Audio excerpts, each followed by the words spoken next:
이 시간 증거할 말씀의 제목은 하나님께 대한 죄, 하나님께 대한 죄입니다. 그러니까 하나님께 대한 이방인의 죄입니다. 이방인의 죄. 로마서는 바울이 로마 교회에 보내는 편지입니다. 당시 로마 교회에는 여러 가지 문제점들이 있었다고 했는데요. 먼저는 유대인은 유대인들끼리, 이방인은 이방인끼리, 또는 귀족은 귀족끼리, 노예는 노예끼리 예배를 드리고, 또 이 음식 문제 또는 제사 문제로 인해서 여러 가지 로마 교회 안에 환란이 들어왔습니다. 그래서 이러한 문제들로 인해서 서로 정죄하고 화합을 하지 못하고 있었는데, 이러한 때에 사도 바울은 고린도에서 그 소식을 듣고 로마 교회에 이렇게 급하게 편지를 보냅니다. 그래서 1장 1절부터 17절까지는 먼저는 바울이 자기 자신을 소개하면서 이 복음의 능력에 대해서 서술하고 있고, 1장 18절부터 3장 18절까지는 이렇게 또한 모든 죄에는 하나님의 심판이 따르는데 그것은 이 율법 혹은 양심에 의한 심판이다 또 이야기하고, 그러면서 유대인이나 이방인이나 모든 인류는 다 죄인이다 이렇게 선언하고 있는 거예요.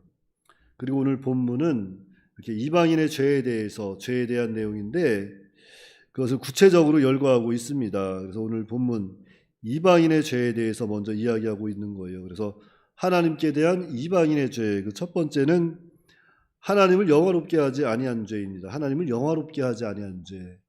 자, 본문 21절에 보시면 하나님을 알되 그랬잖아요. 이것은 어제도 말씀을 드렸지만 이 계시를 통해서 이방인들도 어느 정도 하나님을 의식하게 됐다는 거예요.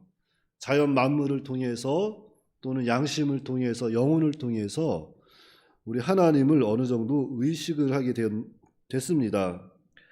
그래서 그들도 하나님을 알되 그런데 하나님을 영화롭게 하지 아니하였다 그랬어요. 하나님을 어느 정도 알고 있었지만 영화롭게 하지 아니하였다. 그러니까 하나님께 대한 이방인의 그 첫 번째 죄가 하나님을 영화롭게 하지 아니한 죄입니다. 자, 이 영화롭게 하지 아니하였다, 이것은 무엇을 의미합니까? 자, 하나님의 말씀을 순종하지 아니했다는 거예요. 하나님의 말씀에 순종하지 아니하고 하나님에 대한 의식을 가졌지만 양심을 속이고 자신의 정욕을 따라서 이렇게 살았다는 거죠. 그러니까 의식만 가지고서는 하나님을 바로 섬길 수 없고 하나님을 바로 알 수 없고 하나님을 영화롭게 할 수 없습니다. 의식만 가지고서는 하나님을 영화롭게 할 수 없어요. 하나님을 바로 알아야 하나님을 바로 믿고 하나님의 말씀에 순종할 수 있습니다. 그리고 두 번째는 하나님께 감사하지 아니한 죄. 21절 중간에 보시면 감사하지도 아니하고 오히려 그 생각이 허망하여지며 미련한 마음이 어두워졌나니. 자, 감사하지 않는 것이 또 죄라는 거죠. 하나님은 우리에게 항상 기뻐하며 범사에 감사하라 그랬습니다. 범사. 자, 범사가 뭡니까? 모든 일에 감사하라는 거잖아요. 모든 일에. 모든 환경에서, 모든 상황에서 모든 일에 감사하라. 항상 기뻐하라. 하나님은 우리에게 말씀하고 있어요. 그런데 감사하지 못하고 살았다는 겁니다. 그래서 오늘 우리도 그렇습니다. 우리도 예수님 만나기 전에는 그저 도덕적인 감사는 어느 정도 있었을 거예요. 그러나 하나님께 대한 감사는 없었습니다. 모든 것이 다 하나님께로부터 왔고 하나님께로부터 다 공급을 받고 살았는데 하나님을 바로 알지 못하니까 하나님을 영화롭게도 하지 못하고 하나님께 감사하지 못하고 살았던 거예요. 그래서 우상이 하나님인 줄 알고 우상에게 감사하고 우상을 섬기고 살았던 겁니다. 자, 여러분 그 고수레라고 들어보셨나요? 고수레? 우리가 예전에 산이나 들에 도시락을 싸가지고 나가서 식사를 하게 되면 먼저 그 밥 한 귀퉁이를 한 숟가락 뚝 퍼가지고 이 고시래 하고 던지고선 이렇게 밥을 먹잖아요. 왜 던지고 먹었어요? 우리가 무엇인가 우리가 의지하고 있는 그 우상에게 그것이 최고인 줄 알고 복 달라고 던지고 먹는 거 아니에요? 고수레하고선. 그러니까 하나님에 대한 의식을 이렇게 가지고 있었지만 바로 알지 못하니까 오히려 생각이 허망하여지고 어리석은 마음이 어두워졌던 겁니다. 그래서 우리가 하나님을 바로 알고 하나님을 또 바로 섬기는 것은 아주 매우 중요한 일이죠. 그리고 스스로 지혜 있다한 죄예요. 스스로 지혜 있다한 죄. 자, 스스로 지혜 있다는 것이 또 죄입니다. 오늘 그 22절 말씀에 그랬잖아요. 스스로 지혜 있다 하나 어리석게 되어 그랬어요. 스스로 지혜 있다 하나. 그러니까 이 스스로 지혜 있다 하는 것, 이것은 하나님의 지혜가 아닌 인간의 지혜, 세상 지혜를 가리키는 겁니다. 고린도전서 3장 19절 20절 말씀에 이 세상 지혜는 하나님께 어리석은 것이니 기록된 바 하나님은 지혜 있는 자들로 하여금 자기 꾀에 빠지게 하시는 이라 하였고 또 주께서 지혜 있는 자들의 생각을 헛것으로 아신다 하셨느니라 그랬습니다. 그러니까 이 인간의 지혜는 하나님 앞에 참 어리석은 것이고 이 인간의 지혜는 자기를 자기 꾀에 빠뜨리게 하는 아주 허망한 것이고 헛된 것이라는 거예요. 그래서 오늘날도 그렇습니다. 사람들은 세상에서 성공하기 위해서 출세하고 싶어서 많은 노력을 하고 있습니다. 그래서 학원도 다니는 것이고 그래서 밤새 공부도 하는 것이고 무슨 요즘에 스펙을 하나 쌓기 위해서 아주 부단히 노력을 하고 살아가고 있습니다. 그런데 하나님이 없는 그러한 모든 노력과 지식과 이러한 지혜, 부, 명예, 권세 이런 것들은 아무것도 아니라는 거예요. 그래서 바울은 일찍이 자신이 배운 그 모든 학문을 가지고 무엇으로 표현했냐면은 분토만도 못하다 그랬어요. 분토만도 못하다. 똥보다도 못하다는 거예요. 세상 지혜가 그렇다는 거예요. 그러니까 하나님 없이 하는 것들 다 분토만도 못한 것들입니다. 자, 그런데 그럼에도 불구하고 이렇게 지혜 있다 하는 사람들이 이러한 것들을 추구하고 따라간다는 거예요. 부와 명예, 물질을 따라서 하나님 없이 살아가고 있다는 거죠. 그런데 이런 사람은 결국 자기를 자기 꾀에 빠뜨리게 하는 사람이 되는 겁니다. 그리고 네 번째 죄가 무엇인가 하면 하나님의 영광을 썩어질 우상으로 바꾼 죄입니다. 자, 본문 23절 말씀에 썩어지지 아니하는 하나님의 영광을 썩어질 사람과 새와 짐승과 기어다니는 동물 모양의 우상으로 바꾸었느니라.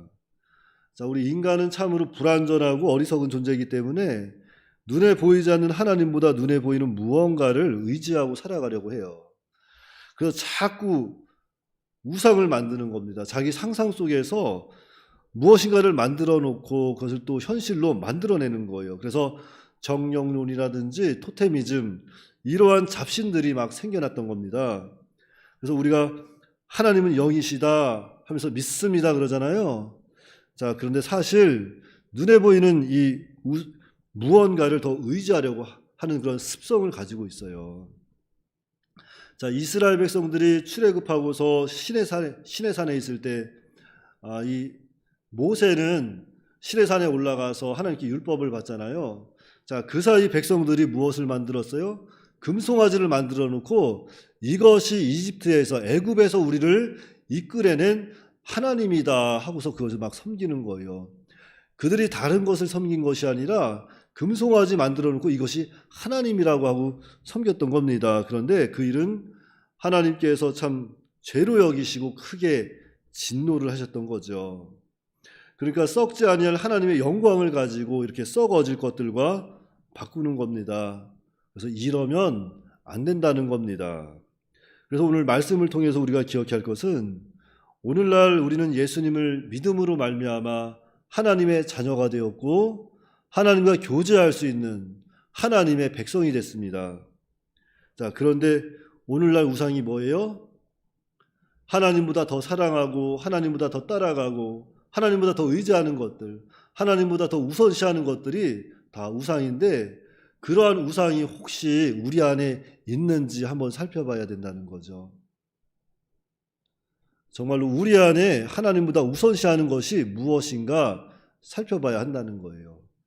그리고 나서 그러한 것이 있다면 속에서부터 다 꺼집어내서 철저히 깨트려 버리고 이제는 하나님을 온전히 믿고 하나님 말씀대로 순종해 나아가야 한다는 겁니다.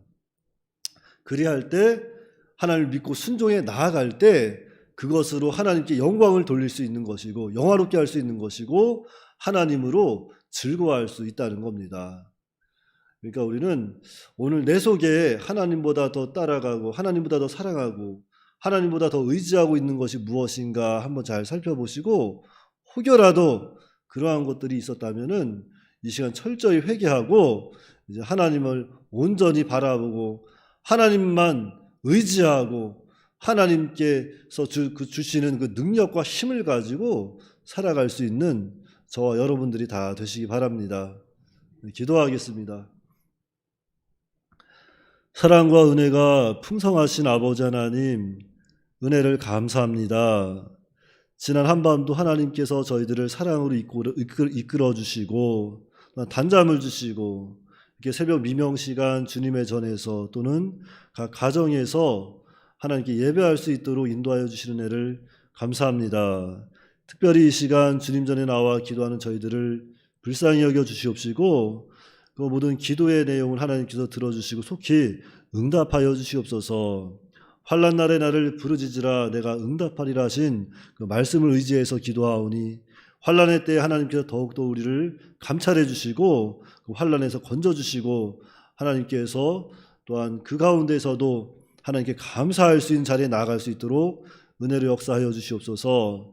하나님 아버지시여 참으로 우리가 예수님을 믿음으로 말미암아 하나님의 자녀가 되었고 하나님과 교제할 수 있는 특별한 은혜 속에 살아가고 있고 하나님의 구원받은 백성이 됐지만 아직까지도 우리 안에는 하나님보다 우선시하는 것들이 있을 때가 너무나도 많았습니다. 그래서 정말로 우리의 의지가 아닌 정말로 우리 육신의 정욕에 따라서 이렇게 또 하나님을 온전히 바라보지 못하고 순종하지 못하고 살아갈 때가 너무나도 많았사오니 하나님께서 저희들 불쌍히 여겨주시옵시고 이제는 더욱더 우리 하나님을 좀 더 바라보고 하나님을 의지하고 나아갈 수 있도록 하나님께서 인도하여 주시옵소서. 거룩하신 아버지 하나님, 오늘 또한 3일 예배가 있습니다. 하나님께서 예배 가운데 좌정하여 주시고 예배를 인도하시는 주의 사자 목사님 하나님께서 영육간에 강건케 하여 주시옵시고 또한 우리 하나님의 사람들이 또 주의 전에 나와서 하나님께 예배할 수 있도록 하나님께서 그 발걸음을 인도하여 주시옵소서. 그래서 전하는 말씀을 통해서 우리가 위로받고 힘을 얻고 또한 아픔 가운데 있는 성도들, 질병 가운데 있는 성도들도 그 말씀을 통해서 위로받고 강건해질 수 있도록 하나님께서 역사하여 주시옵소서. 우리 주 예수님의 이름으로 기도하옵나이다. 아멘.